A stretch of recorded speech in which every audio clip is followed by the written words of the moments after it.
Salut, c'est de nouveau Solène. Je viens vous raconter la suite de mon conte de fées raté. Tout a commencé avec une séance de ciné avec ma coloc Emma, son copain ennuyeux Bastien et son magnifique ami Thomas. Ah, pendant le film, quelqu'un a lâché un énorme paix. Et c'est moi qui fut accusée. Puis, pire encore, en quittant le cinéma, j'ai vraiment pété. Devant tout le monde. Je pensais que c'était fichu avec Thomas, vraiment. Alors quand il m'a proposé qu'on se voie, j'ai dit non par honte et je suis allée réviser à la bibliothèque à la place. Sauf que quand j'y étais, Thomas est venu et m'a vu avec mon camarade Clément et on a tiré les mauvaises conclusions. Pire encore, maintenant Clément semble m'apprécier. Ma vie est maintenant chaotique et Thomas ne me parle plus. Alors, après avoir passé la soirée à regarder beaucoup trop de comédies romantiques à l'eau de rose et à manger beaucoup trop de glace, je me suis rendu compte que de s'apitoyer sur mon sort comme ça ne servirait à rien. Enfin, quelle tragédie!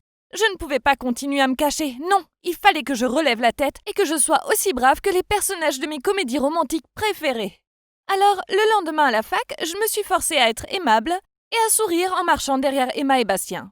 Vu que Bastien était très ami avec Thomas, je pensais que ça serait plus facile de demander à Bastien de lui expliquer qu'il n'y avait rien entre Clément et moi. « Pourquoi tu lui dis pas toi-même » dit Bastien en roulant les yeux.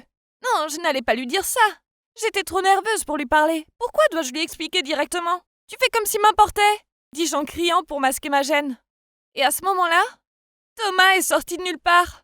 Son visage crispé montrait qu'il avait tout entendu. Puis Bastien a souri et a dit « Apparemment, j'ai pas besoin de parler de Clément à Thomas. Mais est-ce que tu voudrais que je lui parle de ton énorme paix de l'autre soir ?» Je me tenais là, pétrifiée. Je savais que Bastien était un abruti, mais était-il obligé de parler de ça maintenant? Tout le monde me regardait comme si j'étais un clown. Pour le reste de la journée, j'ai essayé de rester discrète. C'était la faute de Clément. Pourquoi faisait-il comme si on était en couple? Il fallait que je le trouve pour lui dire qu'il se faisait des idées. Mais il n'était pas en cours, ni à la bibliothèque, ni dans la fac. Alors je lui ai envoyé un message. « Pourquoi tu as dit tout ça ?» Après un moment, il a répondu. « Je veux t'impressionner parce qu'en fait, je t'aime bien. »« Il se fout de moi ?» dis-je tout haut en me levant de mon siège. Sans me souvenir que j'étais au milieu d'une cantine bondée. Oh super, maintenant on me regarde comme une fille bizarre. Et tout ça dans la même journée. J'avais envie de crier. Non, les gars, vous avez tort, c'est pas moi qui suis bizarre. C'est le mec qui m'écrit. Mais de retour à la réalité, je me suis assise en marmonnant des excuses pour mon excès de tempérament. Vraiment, si tu m'aimes bien, tu devrais me faire la cour de la bonne manière. Ne fais pas des choses stupides comme ça, répondis-je. Je pensais que ça en restait là. Oh, que j'avais tort. Clément n'a pas arrêté de m'écrire. Au lieu de ça, il m'a bombardé de questions. Du genre, quels sont mes passe-temps, ma couleur préférée, la nourriture que j'aime. Au début, j'ignorais ses messages, mais ensuite il m'a écrit « Je veux juste qu'on soit amis et apprendre à te connaître, car tu comptes beaucoup pour moi.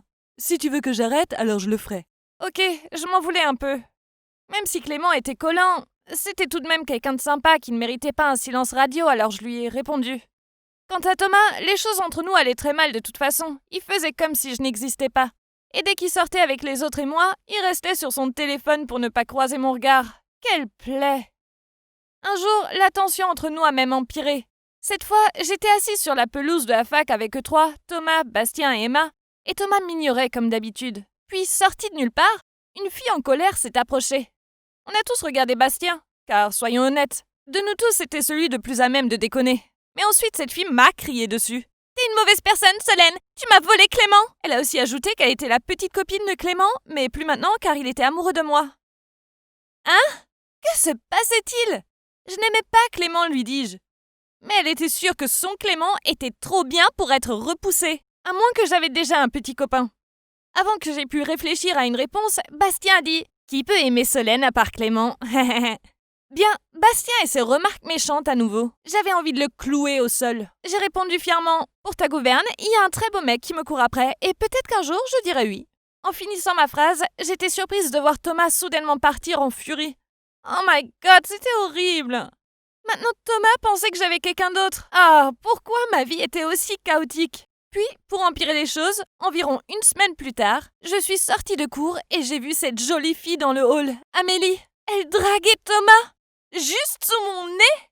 Bordel! Pourquoi y avait-il tant de personnes qui faisaient obstacle à notre amour? Emma et Bastien se fichaient de mes sentiments. Sans parler du chaos laissé par Clément et son ex, maintenant une fille voulait me voler Thomas? Clairement, si je ne faisais rien, personne ne pourrait nous aider. Il fallait que je parle à Thomas sans vraiment lui parler, car j'étais nulle pour ça. Alors, en m'inspirant des romans d'amour, j'ai décidé d'écrire une lettre à l'eau de rose. Oui, vous vous dites sûrement que c'est dépassé, mais moi je trouve ça romantique. J'étais tellement perdue dans mes pensées en allant à mon cours que je suis rentrée dans quelqu'un et j'ai fait tomber la lettre que je tenais à la main. C'était Amélie, et elle m'a aidée à la ramasser. Elle a vu le nom de Thomas et un cœur à côté.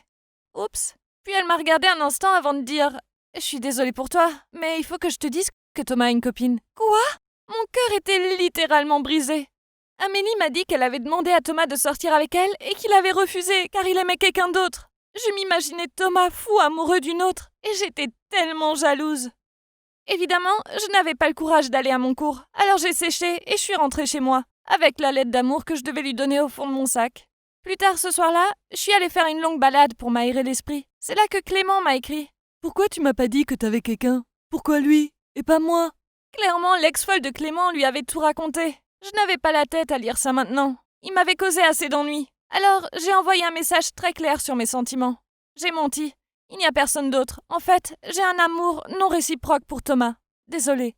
Clément ne m'a pas répondu après ça. Puis, Emma m'a appelé en insistant pour que je vienne à une fête. Bastien hurlait même au téléphone qu'il fallait que je vienne parce qu'ils étaient bourrés. Ce n'est pas comme si j'avais mieux à faire. Alors, j'ai cherché l'adresse qu'Emma m'avait indiquée. Dès que je suis arrivée devant la maison, j'étais perplexe. Car la maison semblait trop calme pour qu'il y ait une fête. Est-ce qu'Emma m'avait envoyé la mauvaise adresse? Enfin, elle avait l'air super bourrée. Puis la porte s'est ouverte. Oh my God! C'était Thomas! Il est sorti et m'a demandé de le suivre à l'intérieur. La lumière était tamisée et il n'y avait personne. Il m'a emmenée au milieu de la cuisine où il y avait une petite boule disco au plafond. Soudainement, il m'a pris la main, m'a regardé dans les yeux et a dit les mots que je ne pensais qu'il ne dirait jamais. Je suis amoureux de toi. Oh my God! Il m'aimait vraiment ou est-ce que c'était une blague? Ma main tremblait et mes pensées stupides m'ont fait regarder aux alentours pour voir si quelqu'un s'y cachait. Mais ensuite, il m'a souri. J'imagine que ça te surprend. Mais prépare-toi à mon prochain aveu. Il m'a dit que Clément était son ami d'enfance. Clément taquinait Thomas à la bibliothèque car il savait que Thomas avait des sentiments pour moi. Mais il ne pensait pas que ça se retournerait contre lui. Et pour s'excuser, Clément a proposé à Thomas de l'aider à me conquérir. Au début, Thomas envoyait des messages en se faisant passer pour Clément pour en savoir plus sur moi. Puis, pour accélérer les choses, Clément a demandé à une amie de se faire passer pour son ex, pour m'obliger à dévoiler mes sentiments. Thomas était tellement déçu de ma réponse qu'il a décidé de se faire passer pour Clément une dernière fois et m'a envoyé ce message où il a découvert que je l'aimais. Il a tout de suite demandé à Emma et à Bastien de l'aider.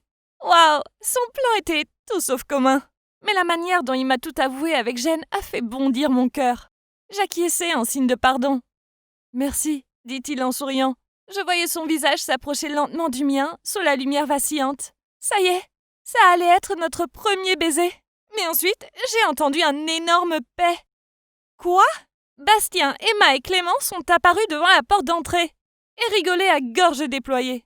Et Bastien tenait une machine à paix et a dit « Eh bien, c'est pas trop tôt tous les deux. » Thomas leur a dit de partir, puis en souriant, il m'a dit « Essayons à nouveau, tu veux bien ?»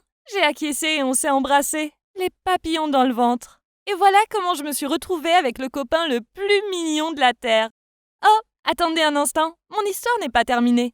Car ce soir-là, quand je suis rentrée chez moi, j'ai reçu un message de Thomas me disant que c'était lui qui avait fait le premier paix au cinéma l'autre fois. Il s'est excusé en disant qu'il était trop gêné pour me dire que c'était lui sur le coup. Vraiment? C'était une surprise, mais c'était drôle. Comme si notre histoire pouvait devenir compliquée à cause d'une futilité. En plus, si Thomas et moi avons tous les deux pété ce jour-là au cinéma, n'est-ce pas le destin?